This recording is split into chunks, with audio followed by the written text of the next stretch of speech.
Les éditions de La Loupe, spécialistes des livres en gros caractères, vous apportent un confort de lecture avec une sélection rigoureuse parmi les nouveautés littéraires. Romans, témoignages, essais, aventures, le fonds éditorial compte plus de 700 titres. Renseignements et informations au 04 78 47 27 02 et sur internet éditionsdelaloupe.com. Les éditions de La Loupe vous proposent l'émission Nous avons lu pour vous. Chers auditeurs, bonjour. Aujourd'hui, Marie Buette et Sybille Dacremont pour vous présenter 4 livres. Marie, je vous passe la parole. Chers auditeurs, bonjour. Donc, moi, je vais vous présenter de Sandrine Colette, On était des loups, et de Cécile Chabot, De femmes et d'acier. On était des loups, de Sandrine Colette, est paru chez L'Atteste en 2022 et il est en poste. J'ai choisi de vous le présenter parce qu'elle vient de faire paraître un deuxième livre qui s'appelle Madeleine avant l'aube, qui est très dur, et nous avons redécouvert du coup ce précédent qui est passionnant et très intéressant. Donc Sandrine Colette est née à Paris en 1970, chargée de cours de sociologie à l'université de Paris-Nanterre. Elle quitte tout pour vivre dans le Morvan entourée de chevaux. Son premier roman est paru en 2013. On était des loups est son 11e roman, et en septembre 2024, donc son 12e roman, Madeleine avant l'aube, est un roman primé et qui a été présenté, je crois, lors d'une précédente émission. Ce roman explore le thème de la nature, un thème qui est très cher à l'auteur, mais pas que la nature. L'histoire se passe dans le Grand Nord américain, dans une nature brute, vaste. Tout est désert, la neige, la distance. Une nature que Liam, notre personnage principal, aime plus que tout. Il a vraiment choisi d'y vivre. Il est le fils de fermier. Élevé à la dure, il n'est pas beaucoup allé à l'école. Ses parents avaient besoin de lui pour travailler à la ferme.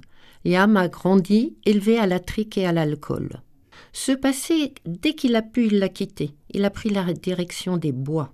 Liam est chez lui. Sa vie a commencé ici, quand il a acheté son terrain. Et ce soir, assis à côté de son fils, il repense à tout. Sa vie, c'est la chasse, ses chevaux. Sa vie, il l'a choisie, il a toujours su ce qu'il voulait.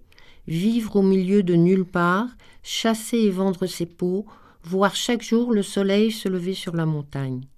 Il nous dit « J'ai choisi le métier de chasseur pour la liberté et les grands espaces. Je veux être seul à cause de mes vieux qui me frappaient. » Premier petit accroc dans son schéma. Un jour, il rencontre Ava, une étudiante.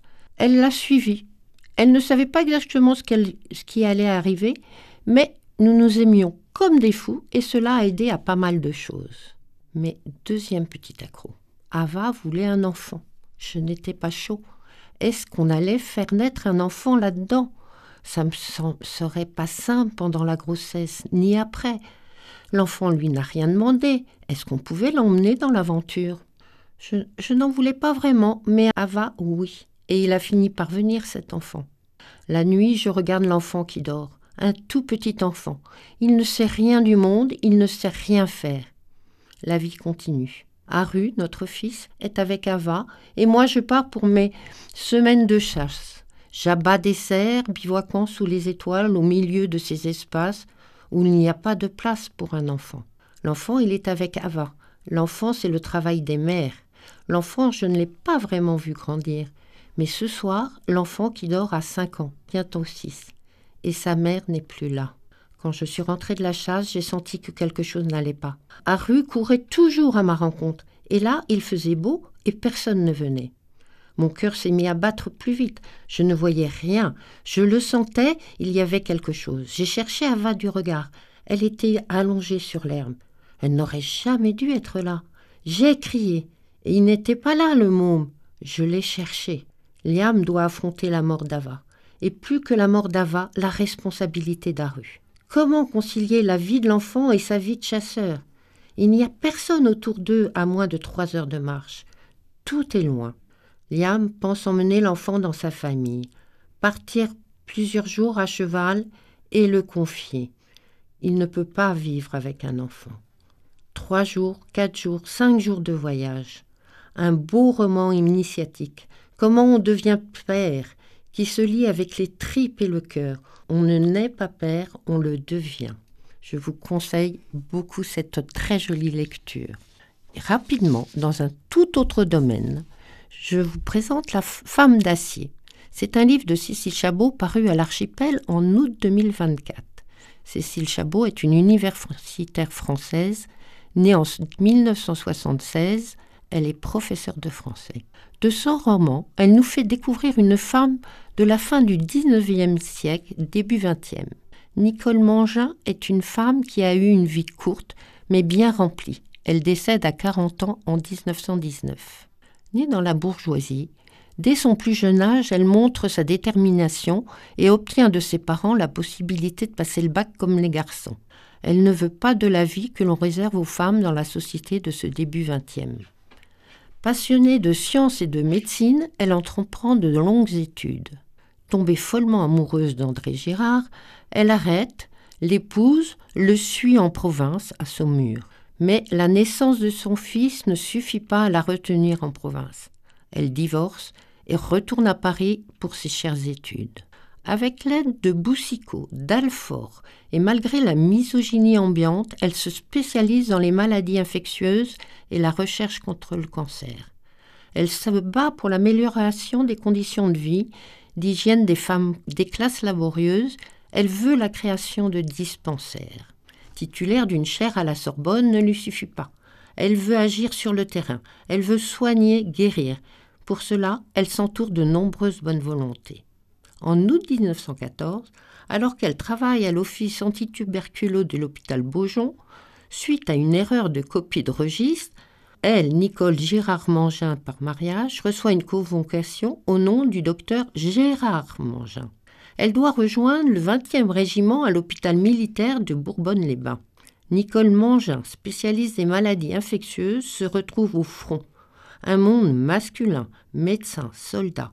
Il n'y a pas de place pour une femme. Elle ne doit pas être là. Et elle doit faire de la chirurgie. Un grand défi que Nicole Mangin décide de relever. Pendant 4 ans, elle reste au front. Cette femme n'a pas eu le temps d'être reconnue. Elle est décédée dès 1919, pas de décoration. On ne la connaît pas, mais elle est un modèle de volonté, de courage, portée vers les autres, une féministe convaincue, sociale, qui ne s'est pas contentée de dire, mais qui a agi sur le terrain. Très intéressant. Sacrée femme. Sacrée femme, exactement. Sibylle, à toi. Alors, nous sommes en décembre 1946 en Finlande. À cette époque, la guerre est finie, mais le traité de Paris, qui mettra officiellement fin à la guerre de l'URSS et du Royaume-Uni contre la Finlande, ne sera signé que le 10 février 1947. Ce traité cède définitivement à l'Union soviétique toutes les terres conquises pendant la guerre d'hiver.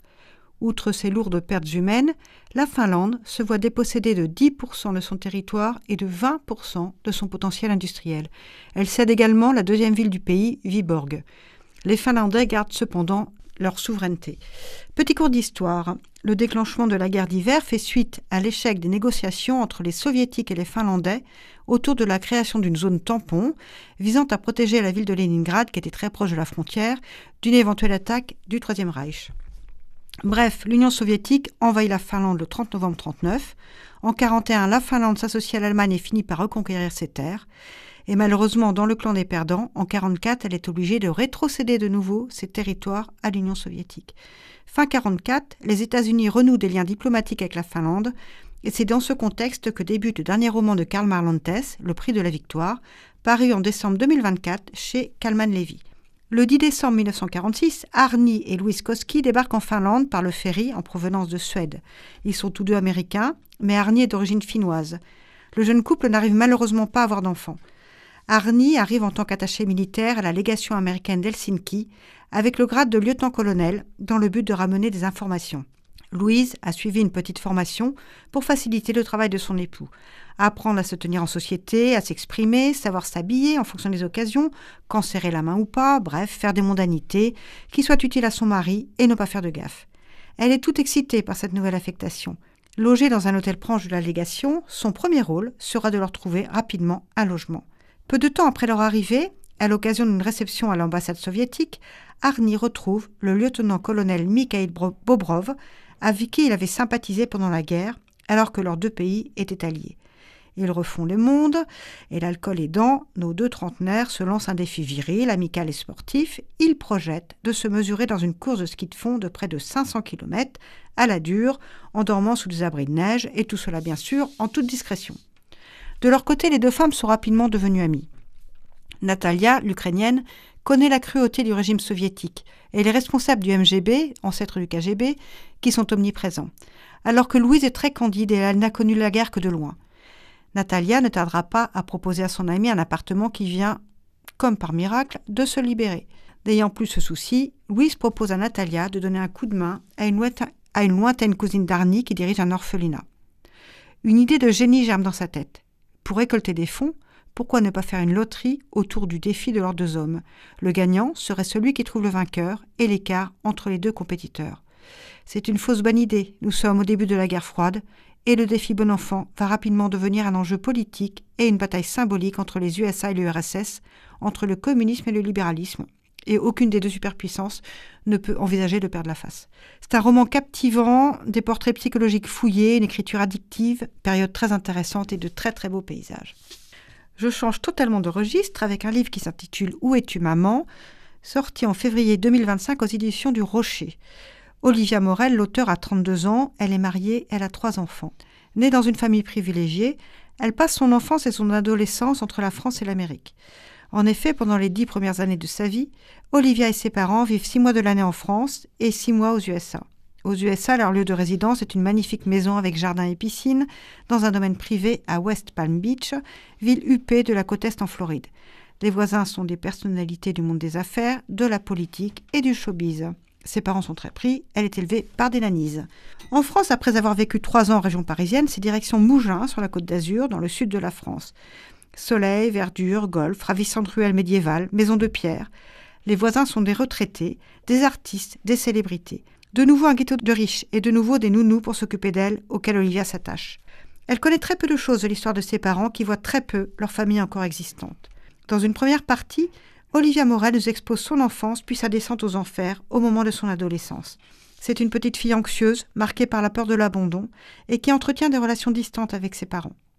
En grandissant, elle se cherche. Elle tombe dans l'alcool, la drogue, même si elle s'impose des limites en évitant de prendre des drogues dures du style cocaïne. Elle subit des expériences violentes et traumatisantes. Olivia est née le 10 décembre 1991 dans l'État du Kentucky. Pourquoi est-elle née dans cet État alors que ses parents vivent en France ou en Floride ?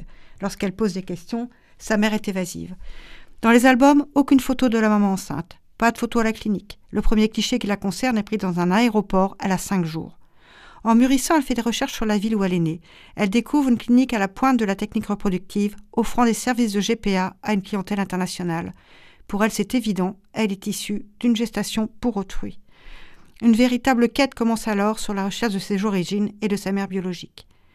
Dans une seconde partie, Olivia va expliquer les différents types de GPA, dénoncer la réalité d'un univers mercantile, sans frontières, sans foi ni loi, qui profite du désespoir et des espérances des couples en désir d'enfant.